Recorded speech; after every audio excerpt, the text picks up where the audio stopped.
اور بہت ہی زیادہ کیا ہے نگرانی رکھنے والے تھے،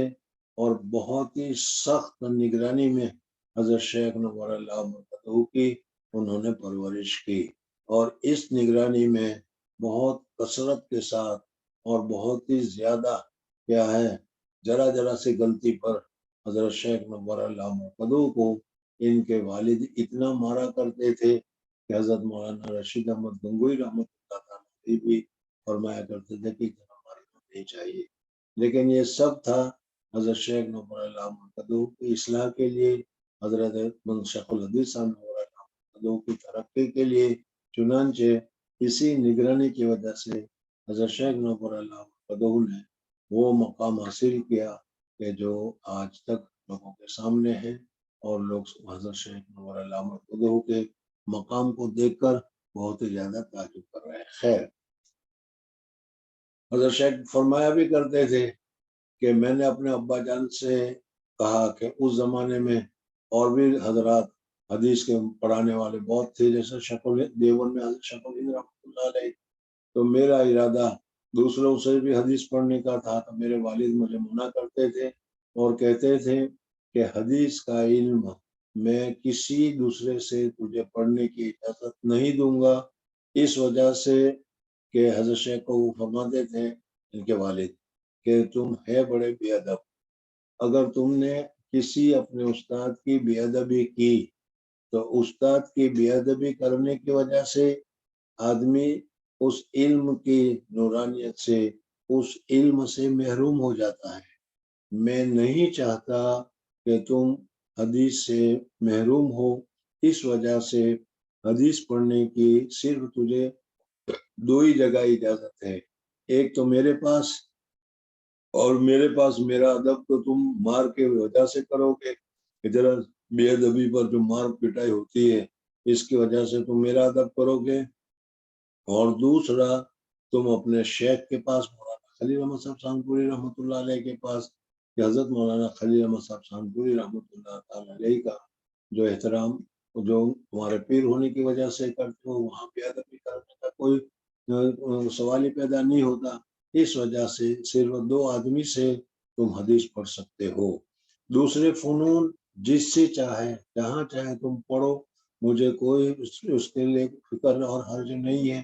کہ اگر وہاں تم بے ادبی کرو گے تو اس علم سے محروم ہو جاؤ گے تو کوئی بات نہیں، لیکن علم حدیث سے محروم ہو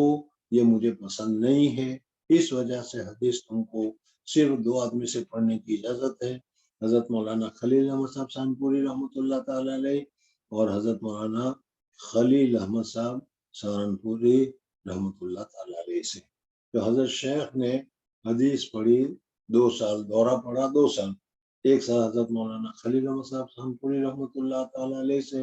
اور 1 سال حضرت مولانا یحییٰ صاحب رحمۃ اللہ تعالیٰ علیہ سے۔ اب حضرت شیخ کا حدیث کا پڑھنے کا ایک سلسلہ جو پہلے پڑھا گیا وہ حضرت مولانا محمد یحییٰ صاحب رحمۃ اللہ تعالیٰ۔ حضرت شیخ نے دورہ کس محنت کے ساتھ پڑھا، کس ادب کے ساتھ پڑھا، کس احترام کے ساتھ پڑھا، اس کا ایک واقعہ میں تمہارے سامنے شروع سبق میں بیان کر چکا ہوں۔ حضرت شیخ نے فرمایا کہ میرا ایک دوست تھا،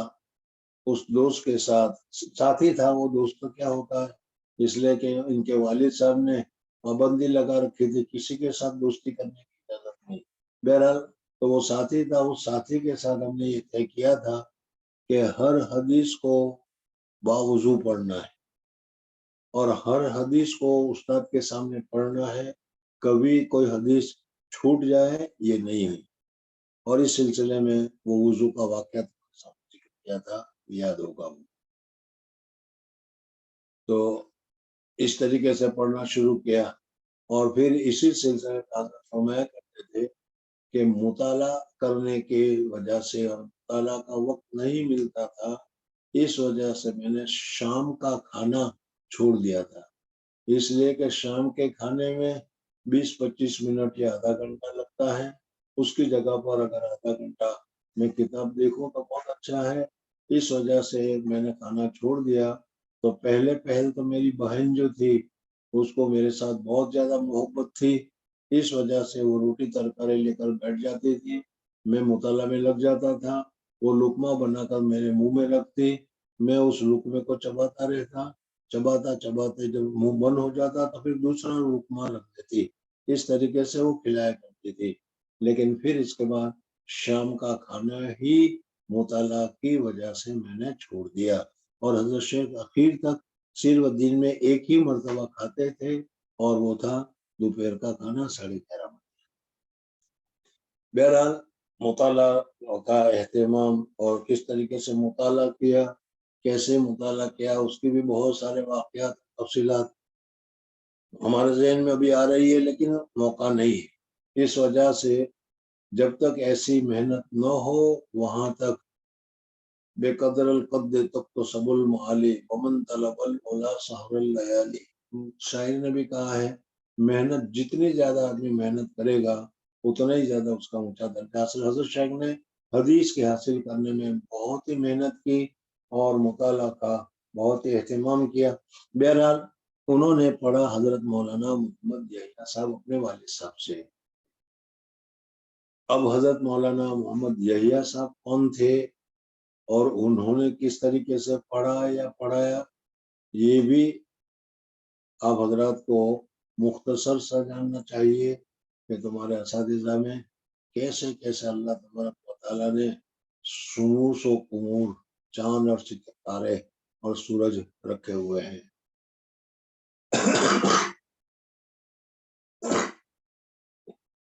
حضرت مولانا یحییٰ صاحب رحمۃ اللہ تعالی علیہ اصل میں حضرت مولانا اسماعیل کاندھلا میں حضرت ابوبکر صدیق رضی اللہ تعالیٰ عنہ کی اولاد کا ایک سلسلہ وہاں پر پہنچا۔ اس سلسلے میں حالات مشائخ کاندھلا میں بہت ساری کتابوں کے نام بھی آپ کو بتاتا رہوں گا، اس کا کم سے کم نام ہی لکھ لو، پھر وہ کتاب اگر مل جائے تو مطالعہ کرو تو اس میں بہت ساری چیزیں ملے گی۔ حالات مشائخ کاندھلا چھوٹی سی کتاب ہے، اس کتاب میں یہ کاندھلا کے جو مشائخین ہیں، مفتی الہی بخش وغیرہ وغیرہ، ان کی ساری تفصیلات موجود ہے۔ اس میں دیکھو گے تو یہ حضرت ابوبکر صدیق رضی اللہ تعالیٰ عنہ کا سلسلہ نے کتنا کام کیا، کیسا کام کیا، وہ ساری تفصیلات وہاں اس میں موجود ہے۔ تو بہرحال اس میں حضرت شیخ کے دادا جن کا نام تھا مولانا اسماعیل، اور حضرت مولانا اسماعیل رحمۃ اللہ تعالیٰ علیہ پہلے ہی سے بہت ہی زیادہ متقی، پرہیزگار اور اللہ والے لوگوں میں تھے، سنت کے بہت ہی متبع اور پابند تھے، اور سنت ہی کی پابندی کی وجہ سے اللہ جل جلالہ و من والہ نے ان کو بہت ہی اونچا درجہ عطا کیا تھا۔ اور آج کل جو تبلیغی مرکز یا کیا ہے بنگلہ والی مسجد یا نظام الدین وغیرہ کا جو غلغلہ ہے اور جو شور و شغب ہے، یہ سب سے پہلے اس جگہ پر مسجد میں جانے والے، مسجد میں رہنے والے اور لوگوں کی کیا ہے ہدایت کے راستے کھولنے والے، یہ حضرت مولانا اسماعیل صاحب تھے۔ کاندھلا چھوڑ کر اس زمانے میں جبکہ نظام الدین جنگلی ایریا ہی تھا، کوئی خاص بات وہاں پر نہیں تھی، وہاں پر لوگوں کو، میواتیوں کو بلا کر کیا ہے پانی پلا کر، پیسے دے کر نماز پڑھتے پڑھاتے تھے وغیرہ کے قصے جو آپ نے تبلیغ میں سنے ہوں گے، یہ حضرت مولانا اسماعیل اللہ تعالیٰ۔ حضرت مولانا اسماعیل حضرت شیخ کے دادا ہیں۔ حضرت مولانا اسماعیل کے دو واقعے میں تمہارے سامنے ذکر کر رہا ہوں کہ یہ نظام الدین میں سب سے پہلے نظام الدین میں جا کر رہنے والے، دلی میں جا کر رہنے والے، یہ مولانا اسماعیل شہید ہے، مولانا اسماعیل صاحب۔